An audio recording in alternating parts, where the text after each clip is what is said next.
Right. I think when Jeff and I, through an intro of our friend Samuel Shaw to invest in Coinbase, it was a small check from GGV, just kind of learn about the market. Back then, Bitcoin was all the rage, and a lot of people thought it was overhyped. That since the governments don't want any decentralized currency out there, and that affects their monetary ability to control their fiscal monetary policy. It's people think that we will go down to zero at some point in the future when hype's down. Many people compare it to a tulip phenomenon from the Netherlands in the 1600s. So with all that as a backdrop, we still thought it's we're not sure, but that's given the volatility increasingly around the world, maybe it's and U.S. government continue to print U.S. dollars. Maybe having something like Bitcoin would be an investable asset that people will like. But we all thought that it needs to have real world application around Bitcoin in order for this to be truly valuable. And we're both right and wrong. Bitcoin still doesn't have true end consumer applications, but it's a storage of value. It has continued to go up in this increasingly volatile world. And we only wrote a small check, so we can't take too much credit for it. But it's just impressive to see how it has exceeded our expectation for sure.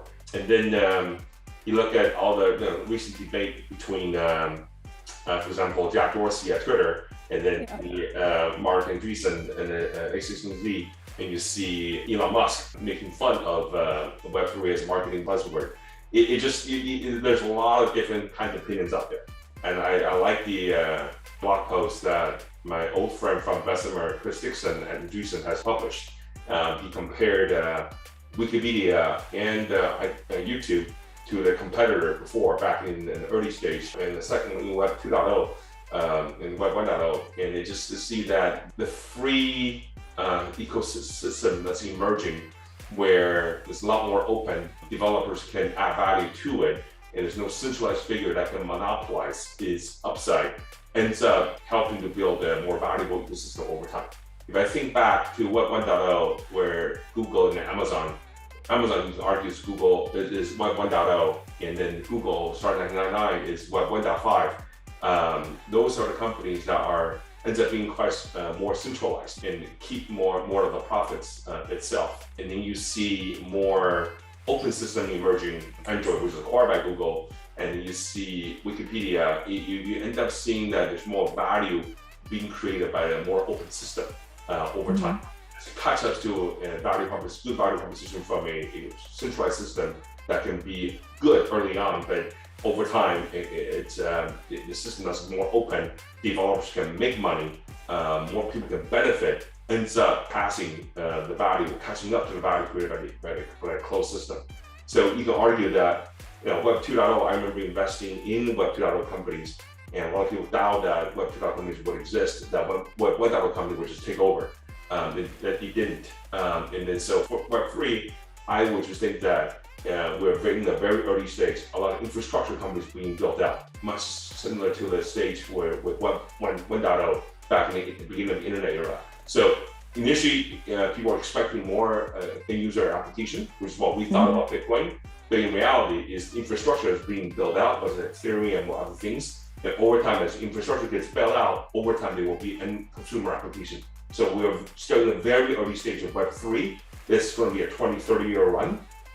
Even if you miss it so far, don't worry. There's plenty of time to make it work. For those people who bought Amazon stock in 2010, essentially 15 years after the company was founded, you can still make 10x return to hold it for the last 10 years. So don't worry about it. If you didn't capture any Web3 upside last year, we're still in year 1 and 2 of a 20-year run. So it is going to be a very exciting time over the next decades.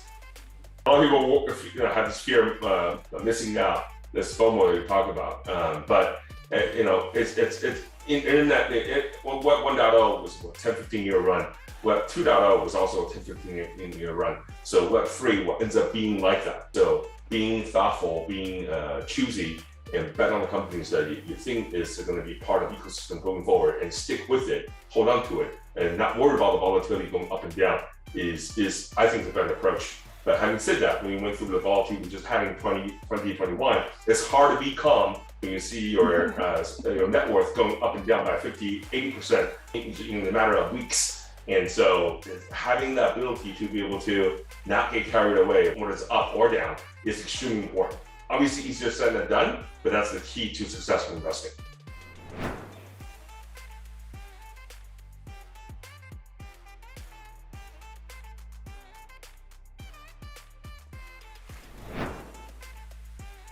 If I step back, GGV is kind of global from day one. Back in 2000, we started in both Silicon Valley and Singapore. So I always had a more international outlook. Led us to China throughout the 2000s and the 2010s. And we doubled down on our roots in Southeast Asia the last 4 or 5 years. The GGV's investment in Grab, leading the Series B of Grab in 2014 was epic in hindsight. And then we used to invest in the US mostly in Silicon Valley, and over the last 5, 6, 7 years have expanded, and now we have over 40 investments in New York. And then in the process of doing that, just when we see consumer companies expanding and growing, the lessons we got from Silicon Valley in Beijing and Shanghai have helped us to spot consumer trends better in Southeast Asia and Latin America and India as well. And so as these regions become more urbanized and developing product services for a rising middle class with increasingly fast internet growth and penetration, especially on mobile internet and smartphone, it just becomes more obvious for us to invest in things that we know well in new regions. And these new regions like Latam and India, we end up partnering with other local funds. So we provide the global data points, and they have the local knowledge, and we share what we know to help founders scale. So it's been fun working on Latam deals and with Latam VCs and founders in Brazil, in Colombia, and Mexico in particular. And so, in particular to Latam, it's a region of 600 million people, and GDP per capita roughly around 7,000 to 8,000, comparable to China. With a fast rising smartphone internet penetration, and founders increasingly ambitious. That they have seen Nubank come public, they have seen Rappi and iFood doing well. So these companies are getting bigger and bigger and more successful, and it draws the next generation of founders who will be willing to try. So we're very happy with our investments in Latam in 2021, and many of them we started with a personal check in the seed round of the Series A, and then converted that to GGV investment by transferring our personal investment to GGV at cost. So there's no conflict with the fund, and helping the fund to source and curate. And it's been a privilege to work with the founders and the local funds in that respect.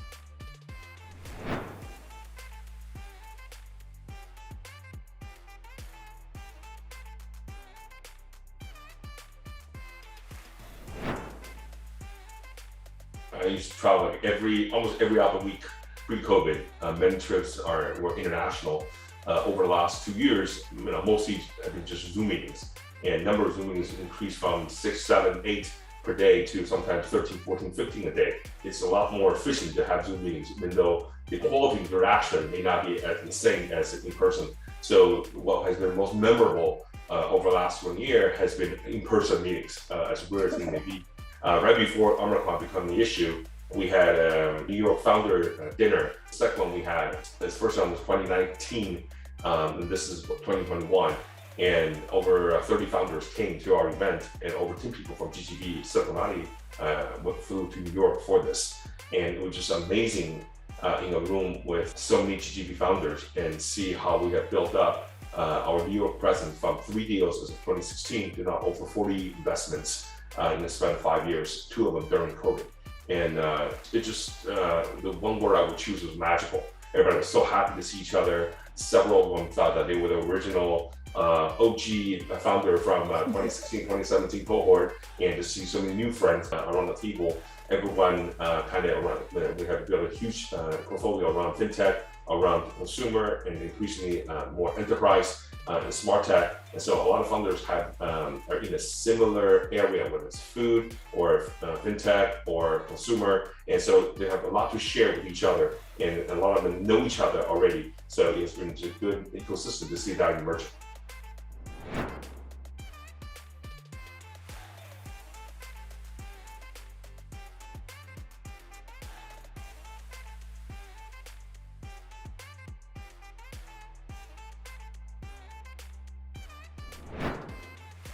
Twofolds. One, back in 2013, I remember, actually at 2012, I remember spending time with Scott and Chase at Tiger Global. I was honored to be invited to their annual internet conference, and it was impressive to see their founders under one roof interacting with one another and see them take a hedge fund and then increasingly start investing on the private side earlier and earlier.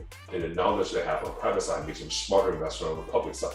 And on the public side, the AUM that they have built up, earnings that they generated, distribution generated on an annual basis, help them to fund more expansion on the private side and outsource a lot of the DD to Bain outside of China, BDA in China. And it's just impressive to see them at work. And I remember walking away thinking that is going to be the model over the next 10 years. And back then, not a lot of people know of Tiger Global. And a lot of VC firms feel that you got to be an early stage VC first in order to build a true VC platform. And it's amazing to see what Tiger and other hedge funds have followed suit, what they have achieved over the last 10 years. So kudos to them for pioneering this model. And I walked away in 2013 when I joined GGV that if GGV had a chance, because it's global in DNA from day one, that you can build a global platform and leveraging data points from one region, one sector for the other. And the lessons we learn from one region can be applied in another region. The lessons we learn from one sector, like consumer, can be applied to how you build enterprise product and make it more social and shareable. So all that, and then our consumer portfolio could be buyers of product and service from our enterprise portfolio. So there were a lot of sort of learnings that I got, and inspiration I got at that time to see that you can build a global platform, multi-state investing, and in multi-region, multi-geo, you can have so much more synergy and insight that would tilt investment success to your favor. And so over the last 10 years, with kudos to Jishu's leadership and Jenny's ability to work with LPs. In the first 10 years of GGV, we raised a bit over $1 billion, and in the last 10 years, the second decade, raised over close to $8 billion total. And you look at our track record, last 3 years, we had 20 IPOs, and we have this year, in 2021, we invested $1.3 billion in 67 new investments. So number of investments and the number of also dollar amount and number of companies almost double from 2019. From 2020. So from 2020 to 2021, we kind of double our number of investments and double our investment amount. And so it just it's something that if we didn't have consciously try to do this, we wouldn't get to the scale and the track record we have built. So I always feel that the luck, fortune favors the prepared and bold. So if you believe that you have the right strategy, you gotta have built that culture and teamwork to have the guts to pull the trigger to make that work. And I think we've been very fortunate to be able to cover our position in the ecosystem to work with other local funds and also develop global insights and build up an amazing platform team led by Lily in China and Jenny in the US to be able to work with our founders. If I look at some of our colleagues, whether it's Robin in New York, Dini and Wei Han in Southeast Asia, Madhu in India, just building up team members that are very good at helping us get connected to new geo, new areas. And then the IR team led by Jenny with strong contribution from folks like Yatin and Jesse. It's just a total team effort. Look at the data team being built up by Raymond, and the work has been put in to help us to analyze the data we have across the 300 plus portfolio. There's so much knowledge and insight that being accumulated. It gives us a competitive edge. But fundamentally, Jeff, my partner Jeff likes to say, it's about people, it's about meaningful interaction. People gotta think that you are both a good person as well as a smart person who can help them. You gotta have both. And it's our ability to connect with founders to help them and for them to think that we're trustworthy. That's the fundamental core at what we do to make all the strategy work.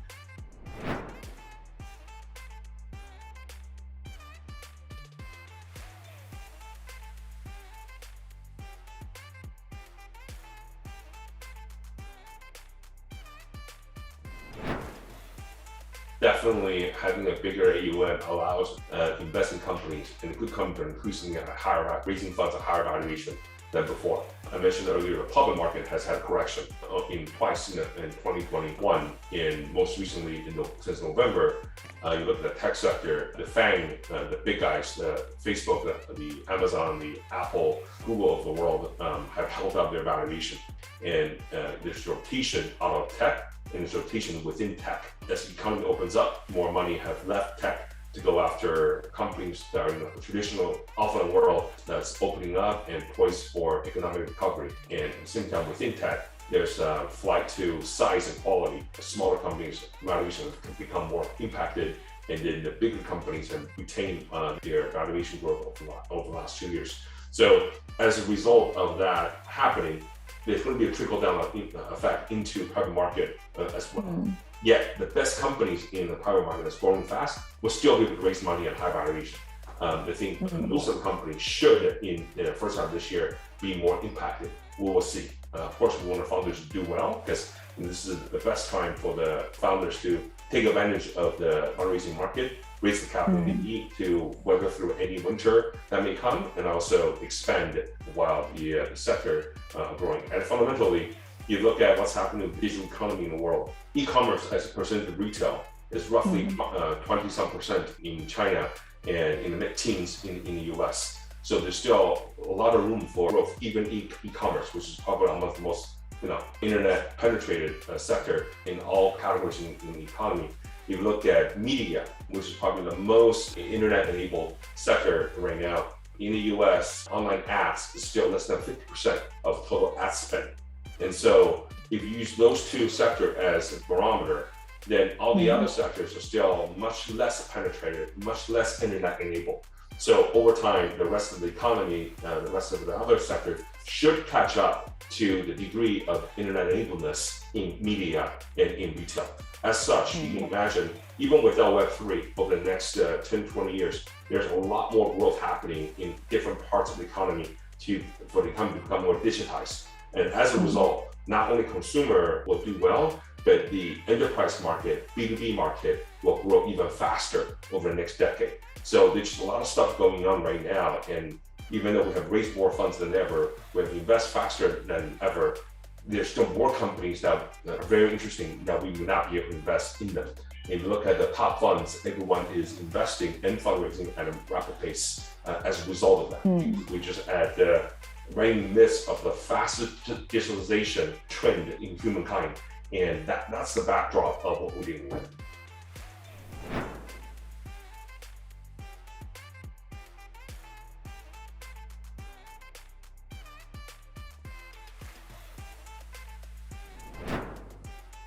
That's a great question. I think the Me Too movement made a huge impact.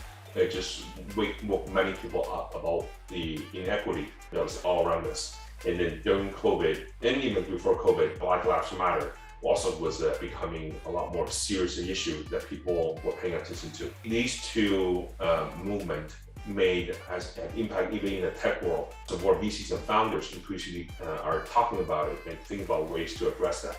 I think in COVID kind of accelerated all of that. We donated quite a bit to Black Lives Matter in 2020, but we're not as vocal as we probably in hindsight could have been. In 2021, especially with the rise of Asian hate, you see 8 people being shot in Atlanta, some of them are Asian women. You just bring a lot of that to the forefront. So for that specific, in response to that specific tragedy, crime, we started an online drive to match donation.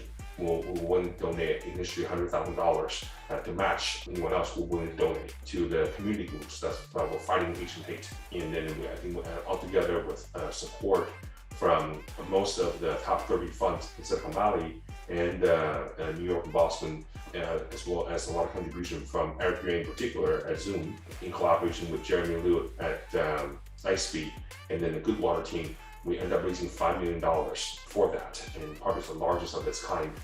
We donated to the Asian Foundation Asian American Foundation as well, led by Jerry Yang, Joe Tsai, and other business leaders from that community. And so we did a lot more than we did as we learned from Black Lives Matter that we need to be more vocal about these kind of issues. And Jeff and Jen both spent quite a bit of time with our race on driving increasing diversity of having more women, female board directors in the tech companies that we're involved in. And that effort has become part of a larger trend of adding more diversity to the boardroom. And then we not only did that in the US, but also in Asia, whether it's Southeast Asia, India, or China. We donate a lot more to COVID efforts and try to bring more diversity to these other places as well.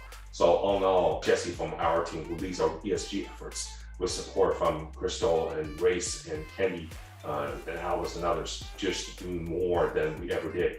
And this is still very small compared to overall efforts and overall issues that still need to be addressed, but it's a good starting point.